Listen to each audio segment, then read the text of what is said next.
Let's move to the conflict between Hezbollah and the Israeli military. Israel's continuing its bombardment of the Lebanese capital with more strikes on Beirut's southern suburb in the past hour.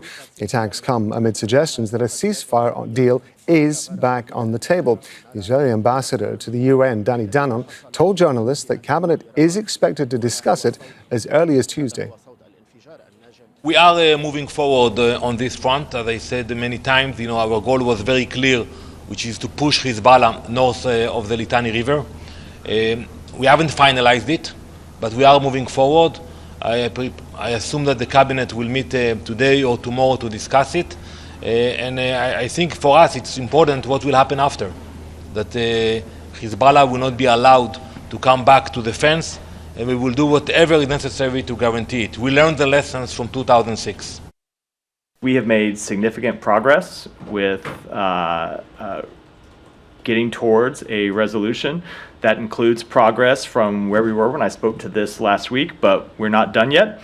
Nothing is final until everything is final. We continue to work to try and get an agreement over the line, and we're hopeful we can get one, but we need both of the parties to get to yes. Zein Basravi is joining us now from the Lebanese capital. I think it's fair to say that both from Danny Danon and from Matthew Miller there from the US State Department, cautious optimism is the best way that we could describe it. How realistic is talk of a ceasefire for the people where you are? Well, everyone here is doing the same thing people are all over the world at this stage, and that is really reading tea leaves. And the optimism and pessimism ebbs and flows with every strike that is still being carried out in the south of the country, as well as on the southern suburbs. But the headlines this morning, the headlines, it has to say, were hopeful. We had a senior Hezbollah representative, the MP from Nabatiyeh, Mohammed Raad, a principal figure in the group, giving an interview to a local newspaper in which he said Hezbollah has always been open to dialogue, especially on matters of national sovereignty and destiny. But he pointed out that Lebanese people have to remain united, calling on the equation of the people, the army, and the resistance to factor in long-term in terms of these negotiations, really sending a signal that Lebanese unity will equal security. But there are other headlines as well. We know that the White House is sending U.S. Middle East envoy Brett McGurk to Saudi Arabia on Tuesday, and the hope is he'll be there to speak to leaders to try to leverage a ceasefire in Lebanon, to lead to a ceasefire in Gaza, to lead to the return of Israeli captives being held in Gaza. Lebanese parliament is expected to meet on Thursday. Even global oil prices were down on last trade yesterday, stabilizing with the hope of a ceasefire here in Lebanon. So the indications are towards a positive end to this, but people still remain very worried. They say that Israel and negotiating parties in this region have been here before, and in the end, Israel always moves the goalposts and the conflict carries on. So cautious optimism is exactly right. Zein, we've just been looking at some of the pictures of the huge plumes of smoke that have been coming up over the southern part of Beirut and the damage that has resulted from that. Meanwhile, of course, the Israeli attacks continuing despite all this talk of a possible ceasefire. I'll give you a rundown of what we've seen in the last hour, and these are really the incidents. These incidents continue to play out, really chipping away at people's hopes.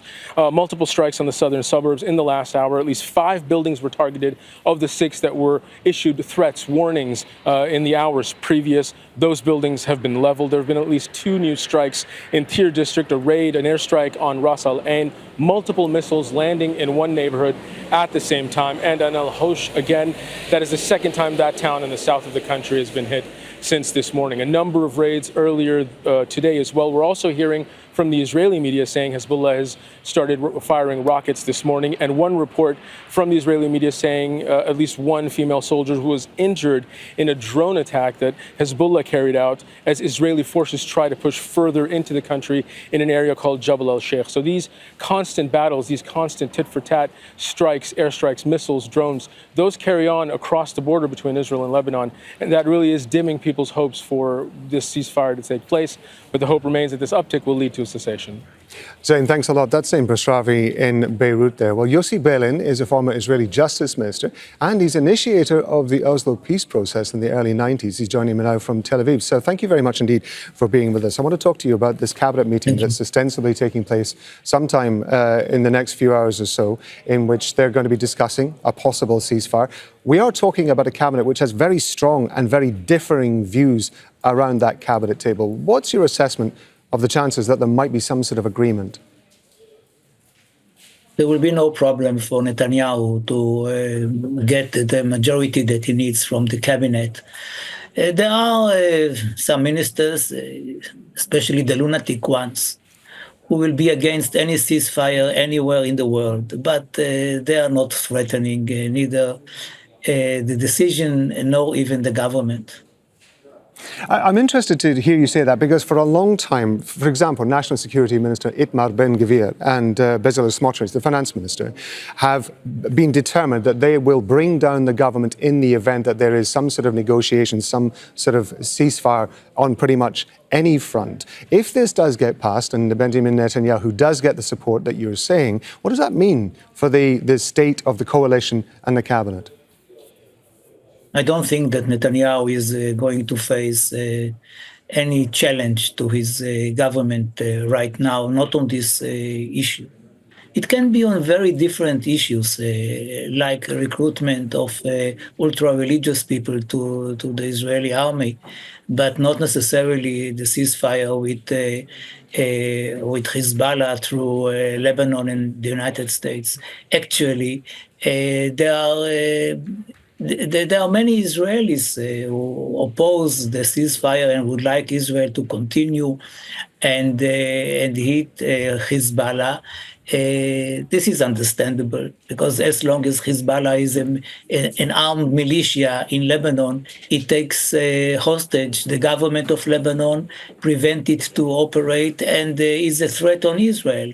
But this is not going to be regretfully the case. I mean, Hezbollah is not going to give up on its arms, and the ceasefire will take place from tomorrow, while Hezbollah is still a significant militia in Lebanon. If there is a ceasefire for 60 days, or at least starting with a ceasefire for 60 days, how likely is it, do you think, that Israelis are going to want to go back to their homes at the border until it is absolutely certain, until Benjamin Netanyahu can give them an absolute guarantee that their homes will be safe? Because that has been, in this case, his endgame. This is true, but Netanyahu cannot give an absolute promise that nothing will happen. I believe that many of the Israelis who left their homes as a result of the government recommendation will come back, even though the risks are there. People usually prefer to live in their homes. And this will be the case. There will be those who may stay in other parts of Israel, and they will be the minority. Hopefully, the 60 days will be just the beginning of a much longer ceasefire.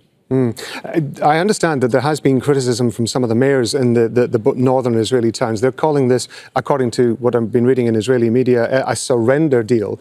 And they say that's because Hezbollah wouldn't be completely eliminated from the border zone. Just as you were referring to, how hard a sell is this going to be for Benjamin Netanyahu, particularly, of course, to the people whose homes are near the border? Well, he will have to explain to them that what they are asking is perhaps the right thing to ask, but it is not reasonable and is against our values as a Jewish state and a democratic state, and against the international law, to get rid of a whole of thousands of people, 10,000s of people. Is not going to happen, and they will be frustrated, but eventually they will have to comply with the decision, which will be backed by most of the Israelis.